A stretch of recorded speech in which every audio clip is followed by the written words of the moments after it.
नमस्कार, मैं हूं रंगील सिंह और आप देख रहे हैं जेके राइट वॉइस। उधमपुर के बसंत नगर के हमले के बाद कठुआ के बनी इलाका और डुग्गर गांव में पैराट्रूपर्स ने चारों तरफ से मिलिटेंटों को घेर लिया है।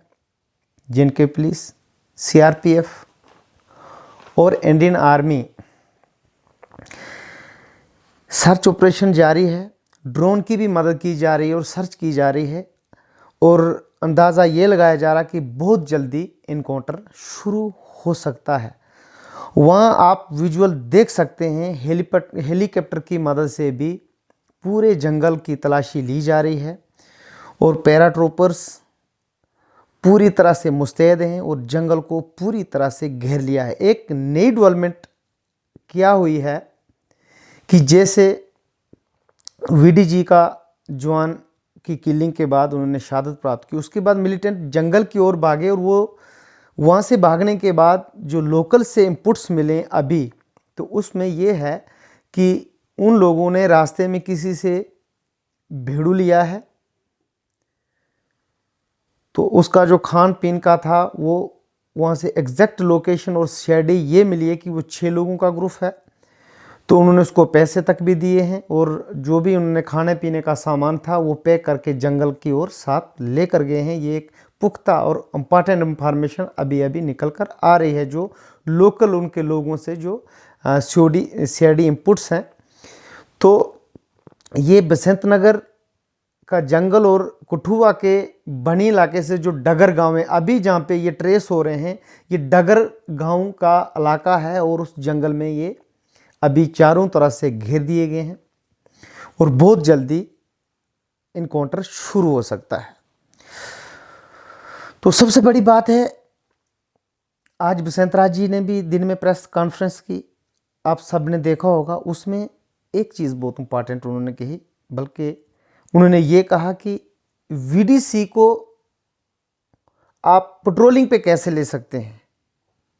सबसे इंपॉर्टेंट पॉइंट, उन्होंने सीधा डीजी साहब को रिक्वेस्ट की है कि वीडीजी जवान को आप पेट्रोलिंग पे कैसे ले सकते हैं। वो इसलिए कि जब उसके पास एक 303 गन है, उसके पास कोई ऑटोमेटिक वेपन नहीं है, उसके बाद उसके पास कोई ऐसा बुलेट प्रूफ जैकेट नहीं है, हेलमेट नहीं है, कोई सेफ्टी इक्विपमेंट नहीं है, बाकी हमारी फोर्सेस के बराबर के, चाहे जेएनके पुलिस हो, सीआरपीएफ के लोग हों, इंडियन आर्मी के लोग हों, चाहे किसी भी एजेंसी के लोग हैं, उनके पास पर्याप्त सहूलियत होती है, उनके पास पीपी किट्स है, पूरा अरेंजमेंट होता है, बुलेट प्रूफ जैकेट है, हेलमेट है, ऑटोमेटिक वेपन है, उनको उस हिसाब की ट्रेनिंग होती है।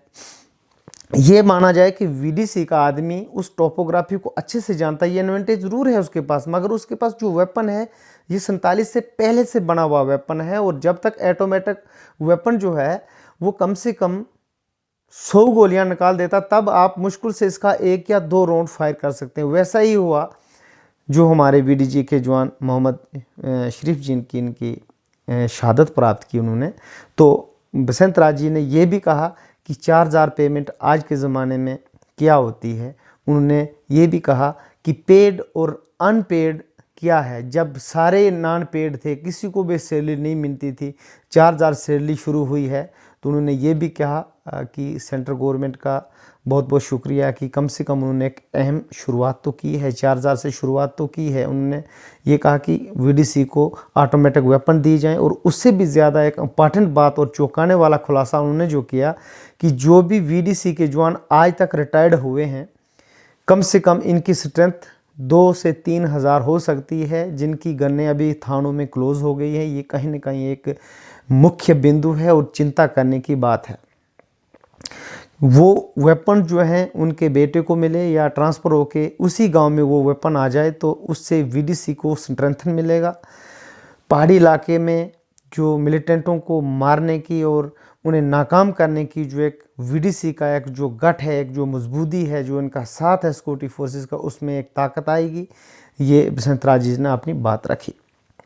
तो बसंत राज की बात से कहीं ना कहीं वीडीसी वालों को एक हौसला मिला है, एक कॉर्नर मिला है। मगर अफसोस की बात है कि बसंत राज जी के अलावा ये स्टेट के को कन्वीनियर्स हैं, ऐसे माने कि वीडीसी की बात, वीडीसी प्रेसिडेंट इनको माने तो कोई दूसरी बात नहीं। मगर इसके अलावा भारतीय जनता पार्टी के बड़े बड़े लीडर्स हैं जो 2 मिनट में प्रेस कॉन्फ्रेंस करते हैं, उन्होंने कोई प्रेस कॉन्फ्रेंस, ना तो सुनील शर्मा की कोई प्रेस कॉन्फ्रेंस सामने आती है, न डॉक्टर साहब की कोई, डॉक्टर जितेंद्र जी की कोई प्रेस कॉन्फ्रेंस आती है इसके बारे में कि वीडीसी को स्ट्रेंथन करने के लिए या उनकी सैलरी को लेकर कोई भी ऐसा स्टेटमेंट फिलहाल नहीं आया। तो हम आपको ये बता दें कि डगर के बनी का जो डगर गांव है, उसमें उस जंगल में मिलिटेंटों को पूरी तरह से सिक्योरिटी फोर्सों ने घेर लिया है। किसी भी वक्त इनकाउंटर शुरू हो सकता है। जो हमारे पास इनपुट्स हैं, चाहे ड्रोन की बात करें आप, चाहे हेलीकॉप्टर सेवा की बात करें, एक जो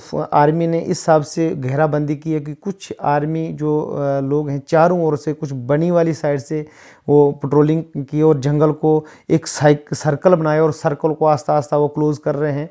और आर्मी वालों का ये भी कहना है कि जो टॉप वाली पहाड़ियाँ, वहाँ पे बर्फ़ है और वहाँ पे टेम्परेचर बहुत माइनस टेम्परेचर है, वहाँ पे मिलिटेंट नहीं जा सकते हैं। जो पास का जंगल है उसी में ही मिलिटेंट हैं और उन्हें पूरा भरोसा है कि बहुत जल्दी से जल्दी इनकाउंटर शुरू होने की तैयारी हो गई है। ड्रोन से विजुअल्स लिए जा रहे हैं, हेलीकॉप्टर की मदद की जा रही है। हमें आर्मी अपनी सेना पे पूरा भरोसा है और पूरा गर्व है। और ये भी वीडीसी के जो लोग हैं, मतलब उस इनकाउंटर में शाना बशाना फोर्स के साथ साथ हैं। ये वीडीसी की एक खूबसूरती है, क्योंकि वीडीसी जो है, वीडीसी उस टोपोग्राफी को अच्छी तरह से जानती है। जो बनी के लोग हैं, जो डगर गांव के लोग हैं, जो वहाँ के लोकल स्थानीय लोग हैं जिनके पास वीडीसी की गन है, जो आर्मी और सीआरपीएफ और जेएनके पुलिस के लोग हैं, वो भी उनकी मदद ले रहे हैं कि इस जंगल में शॉर्टकट रास्ते कहाँ से, इस जंगल में नाला कहाँ से है, कहाँ से इंसान भाग सकता है, कहाँ से आ सकता है। तो सारे इनपुट्स जो हैं वीडीसी वाले शाना बशाना अहम रोल अदा कर सकते हैं, करते हैं और कर रहे हैं। आज भी